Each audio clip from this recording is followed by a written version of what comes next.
The following is a special presentation of Green Sports Zone. This is the Baileyton Drug Company Eric Tilson Show.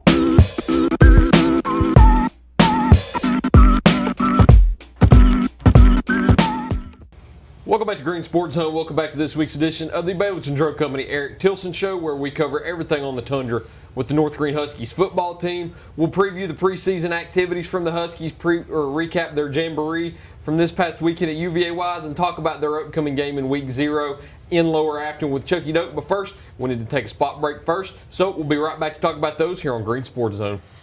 The Baileyton Drug Company Eric Tilson Show is brought to you by Baileyton Drug Company, the IHOP at Davy Crockett TA Travel Center, Ashley Drug Center, Gateway Ford Nissan, and by Tommie's Plumbing. Welcome back to Green Sports Zone. Welcome back to this week's edition of the Baileyton Drug Company Eric Tilson Show, where we cover everything on the Tundra with the North Green Huskies football team. As always, I'm joined here with head coach Eric Tilson. Coach, welcome back to the round table. I'm just wondering, can we get like a coffee sponsorship or something? What kind of coffee you drink? It be any. It could Creamy Cup, Catalyst, like somebody local will be like, hey, you sponsor this, I will drink your coffee on air. Are you a fan of 7 Brew? Yeah, I'll drink some 7. My wife likes it a little bit better than I do. But okay. Starbucks? Dunkin'? Dunkin', big fan of Dunkin'. Big fan of Dunkin'? Okay. Probably because my kids like the donuts. Gotcha. What other ones we got here? Well, you'd be surprised. Troyer's Market in Limestone has some of the best coffee. Okay. Put me on. Folgers? Folgers is like the main brand I always think of. That's the best part of waking up. There you go. It's not waking up. I guess I am waking up in the afternoon here. So. Hey, sometimes you need one in the middle of the day to keep you going. Let's talk about the jamboree, though, you had this past weekend. Traveled up to UVA-Wise, competed against J.I. Burton and Castlewood. A little bit of a different jamboree, as you told me. I'm sure you'll tell everybody else, too, and talk about everything that went down on the field at UVA-Wise. But take me through Saturday's activities and how you fared. Well, it's kind of a cool deal. Anytime you get an opportunity to go to a college, because some of our kids have, we've gone to Carson Newman this year. We've gone to now UVA-Wise, so it's 2 Division II schools that they get to go see and kind of, okay, this is what a college stadium looks like. And Wise has a great setup up there and really nice field and just kind of, and then some of the UVA-Wise players were walking around. So that's kind of a cool experience for them to get to go play at a school, especially out of state. And so what we did, there was multiple, it was a 2-day event, and we just got chosen for Saturday. But there were 4 teams going at the same time. We had half the field, so every drive started from the 40, so it wasn't like a traditional type game where you did quarters or anything. So you had about an hour to get as much work done as you needed. So it just kind of switched 10 plays and 10 plays. So I thought we did very well. Took us a little bit to get started after a bus ride up the mountain, but but once we settled down and started playing football, we started playing extremely well. Defensively, I gave up some scores, but I said before the program that when every drive starts from the 40, it's a lot harder to stop people.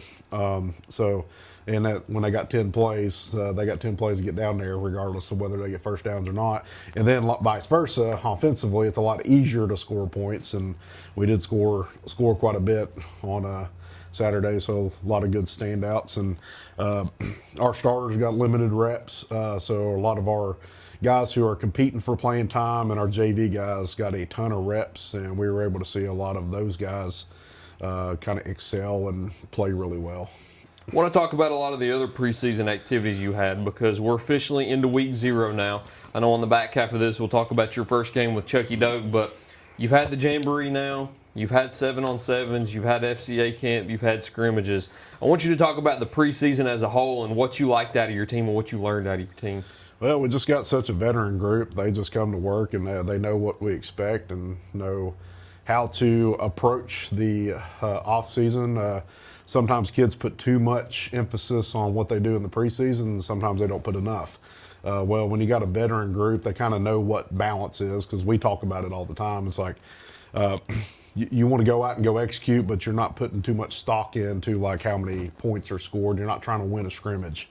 Whereas sometimes it's like, well, we don't care at all what happens in scrimmage. That's not true either. Like, you want to go out and go execute. You want to see certain things happen.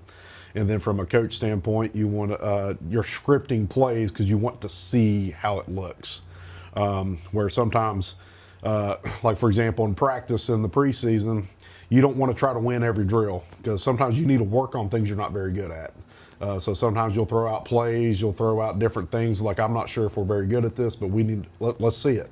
If it doesn't work, then well, we know where we need to work on something. So that's what practice for. It's what preseason is for. So it's hard to kind of get a gauge for some kids when they're young. Well, we got such a veteran-laden team. I was looking on our offense. We're literally all juniors and seniors. Yeah. And that's rare at the 1A level. So that's a very positive thing. And I think even defensively, we're all juniors and seniors. Maybe one sophomore is in the starting lineup on both offense and defense, which is a good sign for high school football. And you talk about the jamboree that you had on Saturday at UVA Wise and how you got to rotate a lot of JV guys in there, and you need that because I think you had mentioned to me in last week's preview interview that you've got a whole JV squad now, yep. So you're going to be able to go out there and get those guys reps. And how important is it to be able to have some depth in your preseason activities to build onto that during your varsity season? Well, number one is practice. Yeah. When you're able to put out a whole second unit, and then you have a scout team unit, like a legitimate scout team unit that's able to push your ones in your varsity group, that's huge. I cannot understate how important that is. When we're able to have real live competitive periods and being able to see like live football in practice, it's hard to replicate. But when you got playmakers on both sides, you got younger playmakers on one, and then you got your varsity guys and older guys on the other. It's kind of exciting to see some of that, and so we're doing something a little different too in terms of we're doing helmet award stickers this year, and part of it is if the scout team scores on the varsity, they get helmet stickers for it, or if they stop the varsity offense, they get a helmet sticker for it. So things to incentivize those younger guys in during practice. So I feel like Mike Pence over here with the fly. We've got a fly going on around here, so if you see us swatting, that's what it is. But we're officially into week 0 now. You've got Chuckey-Doak coming up. You're done with the preseason now. All your 7-on-7 scrimmages, jamborees are done with. So we're officially into the season now. You've got Chuckey-Doak this week. Just a short little trip over there to Lower Afton. But before you hop on the buses on Friday night and you tune in to Green Sports Zone to watch that game, we need to take a break and get a word in from our sponsors first. So, shout out to these businesses. Thank you for sponsoring Green Sports Zone. We'll see you real quick after we hear from them here on Green Sports Zone. Baileyton Drug Company services the surrounding communities of Baileyton with excellent patient care using a full-line pharmacy, over-the-counter selections, and a convenient drive-thru. When you visit us, you are treated as a neighbor, not a number. It's not just our slogan, but our culture. We're investing in our patients, local schools, and community. For over 5 years now, we have established ourselves as an independently family-run pharmacy that isn't driven by corporate goals. We are driven by what is best for your overall health and wellness. We're conveniently located so you don't have to make the drive. Prescription drugs are just the tip of the iceberg. We also offer natural remedies, essential oils, at-home medical needs such as walkers, rollators, bath accessories, as well as wound care products. And coming soon, basic urgent care services. What makes us better than other drugstores out there? When you frequent Baileyton Drug, you will receive professional, courteous, and friendly service that goes above and beyond any other pharmacy in the area. Remember, you're a neighbor, not a number. Tommie's Plumbing has been in business for 30 years, and we're still growing because we treat our customers like family. We are proud to do any job from kitchen faucet installation to a complete home repipe. Tommie's Plumbing offers warranties on most products installed by our technicians. When the job is done, our friendly professionals make sure to clean up. We invite you to visit our new showroom in Jonesboro to see our quality products for yourself. Tommie's is the only one to call when you need a fast, reliable, professional plumber in the Tri-Cities. Welcome back to Green Sports Zone. Welcome back to this week's edition of the Baileyton Drug Company Eric Tilson Show, where we cover everything on the Tundra with the Huskies football team. As always, I'm joined here with North Green head coach Eric Tilson. So you've got week 0 this week. I know you're excited. I know you're filled with anticipation. You get to hop on the bus, travel that short distance over there to Lower Afton to kick off the season with Chuckey-Doak. Haven't played them since 2022, took them off the schedule for 2 years. Now the rivalry's back. The County Cup is back in rotation. You've got the first game against Chuckey-Doak this Friday night. What's your preparation going into it? Well, I feel like we've been preparing forever now. Yeah. We're just just ready to roll. So this is about as prepared as I felt going into game one. And again, a lot of that has to do with just having a veteran group. We're not still having to install at this point in the year. We're not having to really talk about like little tweaks and fixes. Those have already been done. We're like this past Saturday, we got just JV kids. A lot of them are reps and fixing that type of stuff. So, so we're ready to roll at this point and kind of just let the game just take care of itself at this point. I know that's one thing with this rivalry. We need to get a good name for the rivalry. Like that's WCYB asked, "What's your favorite name or rivalry?" I was like, "I think there's only one name: the Battle for the Milk Can." Yeah, and it's like we need some good names for these rivalries. So I don't know what Chuckey-Doak North Green can be, but we got to come up with something good. So. Yeah, somebody out there, give us something in the comments of what you think it should be. I mean, you might start something here. So surely somebody can come up with something. Somebody that's been around a lot longer than I have that can come up with something. Battle of the Milk Can, battle of something. I don't know. We'll make a trophy if we have to. Yeah, get a championship belt or something like that. That'd be cool. That'd be great. Yeah. So, but this is an important one because again, it's important to the communities. It's important for everybody, and to get them back was kind of the plan, is to get back to this point, and so we're finally excited to be here, and definitely looking forward to it. Excited to get football started. Excited to let our kids go out, and like I said, we need to let the game take care of itself. It's a rivalry game, but we can't get so worked up about the game that we don't go out and execute, because we have to go out and go execute. I've said the entire preseason that we're good enough to win every single game this year, but every team on our schedule is good enough to beat us. So we have to go out and go execute well, and then let the score take care of itself, because Chuckey-Doak's got some playmakers that can take the ball to the house at any point. They have a good young quarterback and get the ball to their playmakers out there on the edge, and so and that provides a good contest for our defense to see, okay, how are we going to tackle in space, because we're going to have to. They got guys that can make missed tackles happen quite a bit, and that's a good challenge for our secondary. And I look forward to kind of seeing what our front's able to do. They're real big, physical, and strong. And that's again, that's the joys of having an old group, is they've been in the weight room for a long time now, and they're starting to reap the rewards of it. So I do think if we control the line of scrimmage, what puts us in a pretty good spot, which we're going to have to kind of allow our secondary to go out and go tackle their playmakers. And that'll be not an easy task to do this week. And we kind of expect to see their dudes line up everywhere. Imagine they're going to have a good game plan, and they're going to try to see how they can get their playmakers the ball on offense. And then defensively, we have our own playmakers. We're going to take what they give us, because we've got guys. We got a lot of guys that can score from any point. So you might see a different dose of offensive football, and I've been real impressed with our run game so far. All of our backs have ran really well, and then including our quarterback has ran the ball really well. And then our receiving group, I think about every single one of them has scored so far this preseason, and so it's just going to kind of come down what one of our keys is playmakers making plays. So that's going to be fun. And then, of course, when you got playmakers on both sides, it comes down to special teams. And special teams is big for us. And we're going to need to do something on our return units. We might need to block some kicks.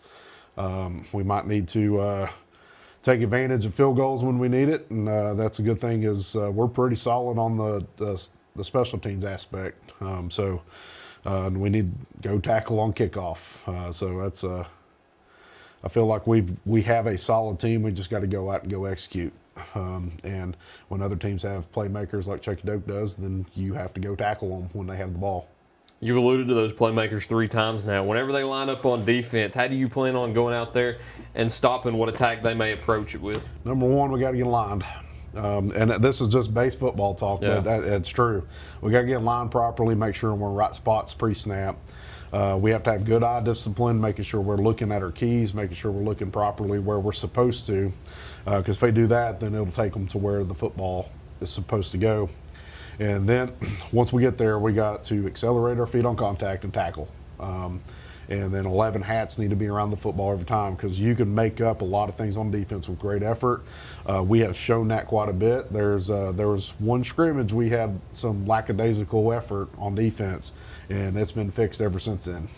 So we've had great effort on defense. We just continue that, then we'll have a shot. We just the goal on defense is make them keep snapping it over and over again, and then force a mistake. So I think we can do that, and I look forward to our guys going out and performing, because at this point it's been a lot of what ifs and what could be. Now we're at a point where now it's time to roll. I know you've alluded to your offense a lot too, and I'm excited to see it because it's not really a new look offense. You've got a lot of those same guys back, but you've got some new pieces out there that we've seen a little bit, but we didn't see in those full-time starting roles. Whenever that offense goes out there, what do you plan on doing to attack Chuckey-Doak's defense and keep the ball moving down the field? Well, I ain't going to Don't give away divulge too too much much, into yeah. our game plan, but I mean, we have the same offense we've been running. We just got some different wrinkles, stuff to utilize some of our playmakers that we have. Both our backs, Leon Johnson and Braden Weems, have ran the ball extremely well. They've figured out that they can use their speed in between the tackles, which is something we've been working on quite a bit. And then we got our 3 receivers out there with Matt Boyd, who's played extremely well, Kelson Eastip, who's played well and has blocked really well. Out on the perimeter, then Brandon Weems, who's a dynamic guy with the football. So you got those 3 guys, and then we've added a big piece this year. I used to always love tight ends, just haven't had them. We didn't have one necessarily last year, but a guy who's really stepped up to place, Dylan Gentry, who played some offensive line last year, but has proven he can catch the ball out of the backfield, and he can do a little bit with the ball in his hands. So he's been excelling in that tight end spot and able to give us some stuff in the perimeter as well. So that allows us to line up in a whole bunch of formations now. So that's a big thing. Any teams that go against us, you may see double-digit formations, and we're just running the same stuff. So, but forcing teenagers to line up and figure out where they're supposed to be looking, because I talked about alignment, I talked about eye discipline on defense. Well, if we force the other team to have to worry about where they're going to line, have to worry about, okay, what am I looking at now? And then we're already snapping the ball by then. That's kind of the goal of what our offense is trying to accomplish. I tried to stray away from my traditional question of what do you expect from their defense. I didn't want you to give away too much of the game plan there, so sorry for asking that and making it seem like I wanted you to give away your secrets out there. Well, there's no secrets. I mean, their defense coordinator and I work together. Yeah. So he knows me like the back of his hand, and I know him in the back of our hand. So it's like, and in fact, he has helped us on game day before. So it's not like there's any secrets out there. So there might be some wrinkles, but at the end of the day, football's football. Yeah. And it comes down to, and I've always believed this as a coach, like I am not trying to outsmart the other coach. I am trying to give different looks and cause the players' eyes to go somewhere where it's not supposed to. Because if there's a lot of eye candy and their eyes go away, then all of a sudden the ball's going somewhere else. That's kind of the whole point of it, because how many times have you heard a coach scream out what the play was going to be and it was exactly that play, but the players are still in the wrong spot? Yeah. That has a lot to do with it, because as coaches, we're not out on the field. We're not the ones playing. So, and it doesn't matter how much we know as coaches. It's all about what are the players able to see, what are they able to go react to, what are they able to go execute. So our whole goal is to kind of create confusion offensively and then defensively be sound and where we're supposed to be and have our eyes where they're supposed to be. All right, it's the end of the interview. Oh, Your favorite question is here. It's been the same every interview we've ever done. Nothing's changed up until now, and I don't expect the answers to change. When you line up against Chuckey-Doak on Friday night for your first game of 2025, what are your 3 keys to the game? We got to have great effort, we got to have great tackling, and playmakers got to make plays. Never change. Never changes. Never changes, never will. Those are the 3 keys that the Huskies always go by in order to get wins on Friday night. Picked up a lot last year, looking to pick up a lot this year, and starting week 1 with Chuckey-Doak, an in-county rivalry matchup that you can catch with Green Sports Zone. We'll be streaming the game. It'll be our Bachman Bernard Game of the Week, presented by Tommie's Plumbing. So if you can't make it out to Lower Afton, tune in. We'll have all the coverage for you. We'll have live in-game, in-depth highlights. We'll have post-game coverage. We'll have photos. We'll have highlights. We'll have everything that you want. But, Coach, unless there's anything else you'd like to add, that's all I've got for you. Go Huskies. That's all I got for you. It's good to be back at the round table. Hopefully not have a fly buzzing around next week. We got to fix that. May have a coffee sponsorship next week, hopefully. I think we got Aldi brand coffee today. So Gotcha. You can't go wrong with Aldi. No, That's where I do my grocery shopping. Oh, yeah. Hey, no free promos, though. No free promos. That's all we've got, though. Thank you for watching this week's edition of the Baileyton Drug Company Eric Tilson Show. Look forward to seeing you next time here on Green Sports Zone.